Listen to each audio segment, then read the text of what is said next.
This episode is brought to you by ServiceNow, the AI platform for business transformation. AI is only as powerful as the platform it's built into. Enter ServiceNow. It puts AI to work for people, for employees, for developers, and even your customers, removing frustration and supercharging productivity. On our intelligent platform, AI isn't just a promise. It's happening today. That's why the world works with ServiceNow. To learn more, visit servicenow.com/AI for people.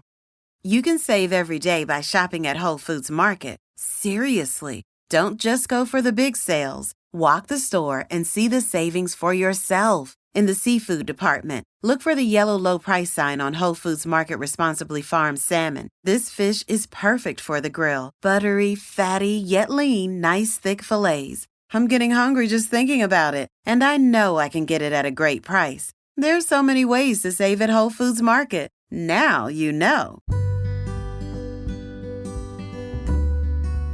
Hello and welcome to the Plant School Podcast. I'm Rachel Tenney, and here we learn all about plants, how they work, how to care for them, and it's all taught in a way that anyone from beginner to expert can listen to, understand, and enjoy. So I hope that you will join me in Plant School. Hello and welcome to the Plant School Podcast. I'm quite excited for today's episode. It's something that's just so nerdy and fun. It's interesting. But before we get into today's episode, I start each episode with a giveaway and announcing our giveaway winners. I choose one from Spotify who has answered the most recent episode's question. They're just little fun questions. Not a big deal, but if you answer them, you are entered into the giveaway. And then for those of you who listen on Apple Podcasts, I choose a winner over there, someone who has left a review for the podcast. And if you're wondering what you win as a giveaway winner, well, our sponsor, Market Botany, has agreed to send a little plant care package. It comes with prop drops, which is a propagation aid that you put right into the water for all your water propagations. It's amazing. I've used it and I'm currently using it. And it also comes with a bottle of leaf shine and a microfiber towel. So let's go ahead and pick our giveaway winners. Last episode, I asked you guys, do you own a pothos plant? If so, what kind? And today's winner, their name is Jesus Urzua. Excuse me if I pronounced your last name wrong. They said, first of all, congratulations. No apologies needed for missing episodes with that kind of news. If you guys missed it last week, I told you guys that I am expecting a child. I'm expecting a child. They go on and say, I don't own any pothos, but since you included it on the list, I do have a Scindapsus pictus exotica. I love that. I did include that on the list because they are so similar to the pothos plant and such a pretty one to have. So if that was you, Jesus Urzua, if you could email me, tennyplants@gmail.com, that's TENNEY plants@gmail, I will go ahead and get you your care package sent your way. And also, before I move on, I just want to say thank you to all of you who have reached out and told me congrats on this baby. A lot of you are probably thinking, my gosh, didn't she just have one? The answer is yeah, I kind of did. My youngest two are going to be about 2 years apart, so they're pretty close together. I feel like I was just telling you guys about how I was getting some pink plants for my first girl that I had with my last pregnancy, and I still don't know what I'm having for this one, but I am so excited to find out. But hey, if it's a girl, I might have to celebrate and buy another pink plant for her. But anyways, I just wanted to say I appreciate you guys for understanding and for the congratulations. I am beyond grateful to just be feeling well enough in the evenings when I normally work on this podcast and everything to finally feel up to doing everything. So if you've emailed me or messaged me and I take days to respond, now you know why, because I have been and a little bit still am a little bit behind. But I really appreciate the understanding. Okay, sorry about that. Let's move over to Apple Podcasts. Our winner over there, their username that they put in is Photo Taking Obsession. And they wrote, your voice is so soothing. I just want to hear what you sound like when you're angry. Haha. Thanks for all the great information. I just found your podcast, but I can't stop listening. Thank you so much. If that was you, photo taking obsession, if that's what you put in as your username, go ahead and email me at tennyplants@gmail.com. And trust me, you don't want to know what I sound like when I'm angry. It's not quite as soothing. It's a little louder. All right, let's get into this episode. So the whole reason I came about this episode idea was from a friend. Her name is Shelly, and she sent me, it was like an Instagram post, but it was a screenshots of like a series of tweets. Might have been tweets or a Reddit thread. I wasn't sure which it was. I think it was kind of a bit of both. But it was about a new study that plants can emit noise at a range of 40 to 80 kilohertz, and dogs can hear up to 45 kilohertz, and cats up to 65 kilohertz. So, can our animals hear our houseplants? So I was, of course, super intrigued, and I am here to investigate and bring you along for the ride. I did my investigation. You guys just get to enjoy what I found. So to begin with that original tweet, or that original Reddit post, the original poster said, okay, so apparently we just discovered that plants emit clicking noises too high-pitched for us to hear and are noisy when they're stressed but quiet when content. And I thought it was pretty funny. Someone commented and said, cats knocking over houseplants just got a lot more vindictive. Makes a lot more sense, doesn't it, of why your cat might knock them over, chew them up. Maybe they're sick and tired of hearing them. But first of all, is this true? So I started with the information in that tweet/Reddit post, and I found a bunch of articles written about this subject, and they actually came from a while ago. They were all written in March and April of 2023, so over a year ago as I'm publishing this episode. But all these articles led me to a single study, which is good. I'm glad we're all going back to the same source, and it was a study published in the Cell Press Journal in March 2023. How I missed this and when it was going viral, I don't know. I don't know what I was doing. But before I do dive into this study, because trust me, I went all into it, I found a critical critique of this study, you could say. It was written in another journal, and they kind of pointed out that this whole topic is nothing new. This one that we're talking about that went a bit viral and everyone was freaking out about, they were critiquing it because there are lots of scientists that have come before with this exact same idea. So it started way back in 1966. There was a scientist, John Milburn. He demonstrated that there were sounds, and he found that they were mainly produced by xylem cavitation events. So something going on in the xylem, and if you aren't sure what the xylem is, it's part of the vascular tissue in plants, and it helps bring water and dissolve nutrients up from the roots into the plant. So something going on in those little pipes of the xylem, you could say, were making noises. John Milburn found that out nearly 50 years ago. And in the 1970s, they continued with studies. They found that sounds don't come just from the xylem, and they found that these sounds actually can help us monitor water status in plants, how dehydrated they are. And for some reason, this 2023 study just exploded in popularity. It gained a lot of attention. There were dozens upon dozens of articles and interviews about this study as I was looking through it. So let's get into what they did, because it is cool. I was mind blown by it. This was the first I had heard about it. I'm just not in the world of reading scientific journals, I guess. Which, this is a side note. I have no one else to share it with besides you listening to this podcast, because no one else is going to be interested. But I have been getting emails, and I've never had this before. I've been getting emails to review scientific journals, and I'm so confused. One, how did they even get my email on this list to review scientific journals? And two, why? I don't have a PhD. I am very confused. I'm not qualified. And honestly, the subject matter is pretty dry. Let me just real quick read you the most recent one that came in my inbox, because I probably get 2 or 3 per week. And out of curiosity, I do look at the titles of them, but I do not accept being a reviewer or editor to them, because I feel like that'd be, I don't know, I'm not qualified, so I feel like that's cheating. So anyways, this is the manuscript that I was asked to review for them.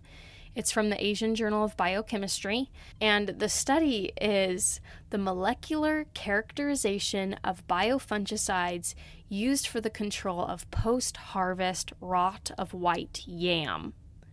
You see what I mean?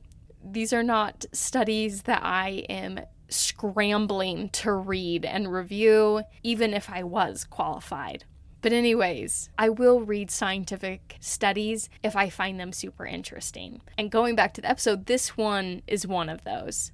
So starting off, we do know that plants change in color, smell, and shape when they are stressed. They will emit chemicals when they're stressed. That's how their smell can change. Their color can change. They can quite obviously get brown when they're stressed, right? And start to die. In shape, they can wilt. But there hasn't been a whole lot of studies to dive into airborne sounds.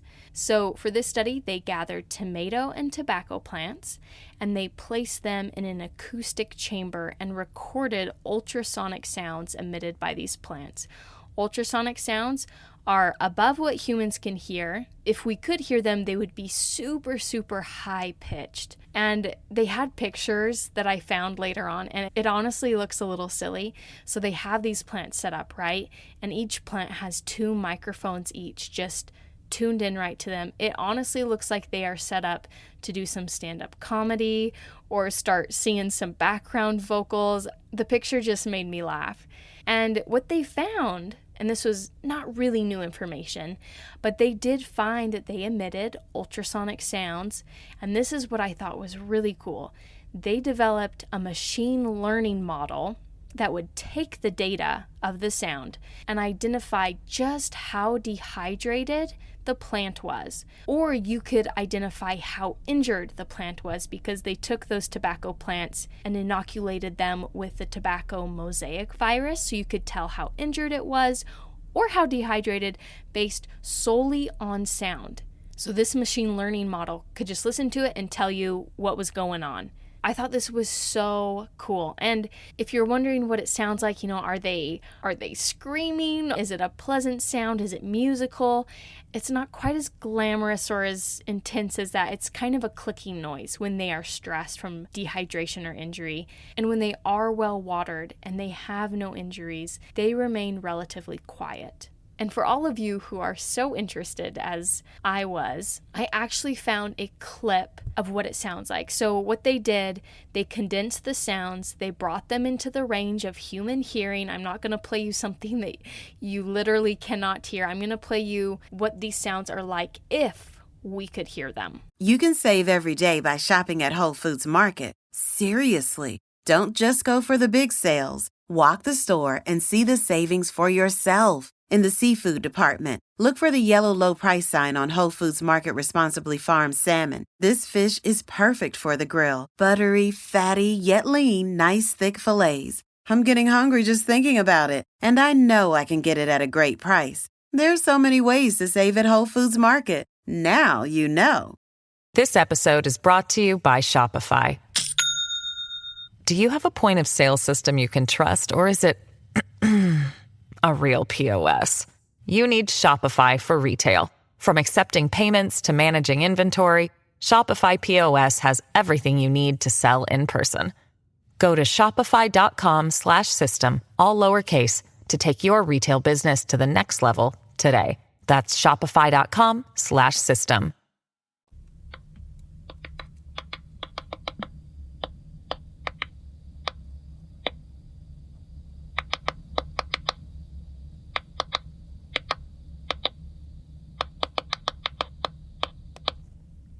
All right, that's a sampling. Kind of interesting. It kind of sounds like they're speaking in Morse code a little bit. But one of the people on this study, her name is Lilac Haddany. She is an evolutionary biologist from Tel Aviv University, which is where this study was conducted. She told Science News in an interview, "It's not like the plants are screaming. Plants may not even mean to make these noises. We've only shown that plants emit informative sounds." So the frequencies that these plants are communicating are roughly 40 kilohertz to 60 kilohertz, kind of in that range. And though it is out of our sound range, the intensity or how loud it is is about as loud as a normal conversation and can be heard from around 5 meters away. That's 16 feet away. So it's pretty loud. They aren't being quiet about when they need water or when they're injured. Gosh, I kind of wish I could hear it. Maybe I don't. That could get really annoying. But I do want to help them when they're dehydrated. This is a conundrum. Let's talk about who can hear it. So our range of sound is 20 hertz to 20 kilohertz. Plants don't start talking till 40 kilohertz, so we're about 20 kilohertz away from hearing them, pretty far away on the range of sound. But there are living things that can hear them.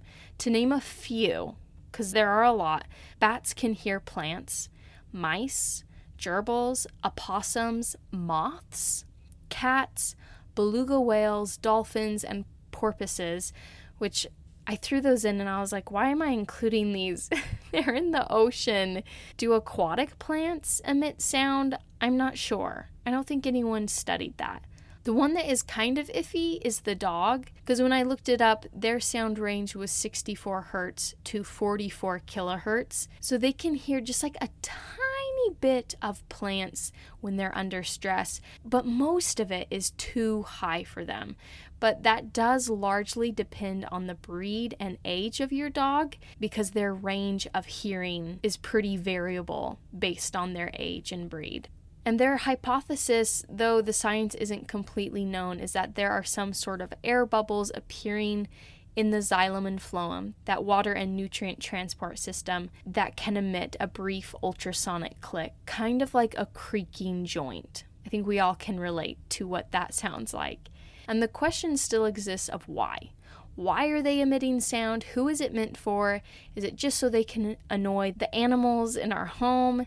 And we don't know for sure yet, but scientists have given their 2 cents of perhaps why. So here are some of their ideas.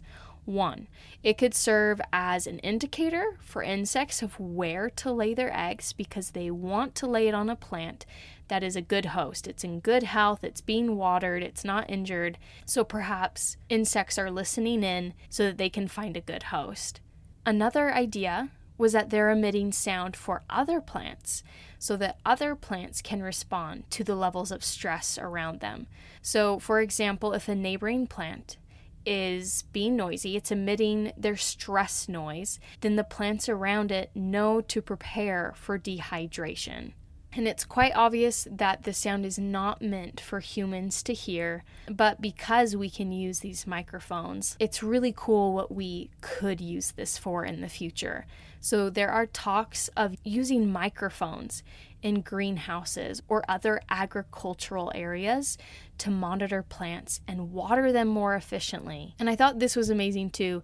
The machine learning model can actually distinguish the clicks made from each plant. So it will hear clicks and go, oh, that's the tomato plants. Oh, that's the tobacco plants. And it can distinguish what plants are talking. And so if we're able to implement this technology in a greenhouse, you can identify exactly what crop needs water, how much water, how dehydrated those plants are, and water them accordingly.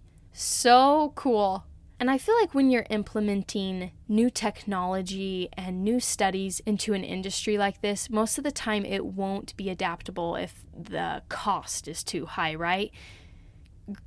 Greenhouse owners don't want to spend a ton of money to do something they've been doing for years. But I feel like putting in microphones and having that machine learning model, the algorithm, and it could notify you of what plants are dehydrated and when to water them and help you use your water wisely, I feel like that could be such a cool implementation and it wouldn't cost that much.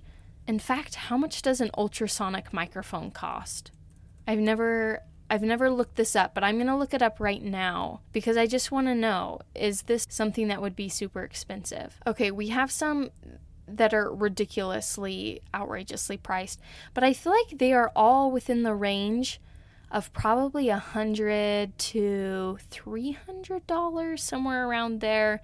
But there's a lot that are really reasonably priced. Yeah, I feel like that's something that could be adaptable to a greenhouse. I don't know, I don't own a greenhouse. Maybe I should actually call my friend who owns one and see what he thinks, if it would be worth it. That would be interesting to hear. And kind of going back to the original Reddit post of, I get why my cat is being vindictive towards my plants. We still do have that question of if cats and dogs are hearing the plants all the time and getting bothered by them. Obviously, there's no research currently in this area. That would be a study that I would read again. But my thought, and this is just, me talking, is that it's probably just ambient sound, kind of how we hear birds tweeting all day long, but we don't really register it as something super annoying. We aren't tuning into it too much most of the time, unless you're really into birds, or maybe you have a pesky one that's annoying you in the mornings. But for the most part, I feel like it would just be ambient noise for them. But I do have a lot more sympathy now for all those cats that do just kind of, tap that houseplant pot and send it hurtling over the edge, smashing down. I get it. Maybe they are sick and tired of hearing the clicking noise from that plant. Anyways, that kind of wraps up that study and what it entailed and all of the implementations that could be used later on. There's a lot of ongoing research in this subject. As I was perusing Google Scholar, there were even newer studies published in 2024, a lot of them kind of confirming the same thing. But it's going to be exciting to see where this goes. Perhaps it will be implemented in the future where greenhouses or houseplant shops maybe have ultrasonic microphones tucked away so that they can identify what plants are dehydrated and needing extra attention. I hope you guys enjoyed this episode. Hope you learned something new. And of course, I hope that you will come back for another episode of the Plant School podcast. I'm hoping to put one out next week. Like I said, just trying to play catch up, and then we will go back to our regular every other week programming. And I hope that you will join me for that. Again, thank you for listening. Thank you so much for being here and for listening to the Plant School podcast. I hope that you will join me for our next episode. And if you would like to support this podcast and keep it going, there's a link down in the show notes of this episode where you can donate to this podcast. And I really appreciate all that help. Or you can go to my merch store, which is also linked in the notes of this episode. And you can find some really cool plant-related shirts and stickers. And if you want to support the podcast but spend no money, feel free to share it with a friend, leave a review. All these things greatly help me out and allow me to keep doing this. Again, thank you so much for listening and for being here at the Plant School podcast.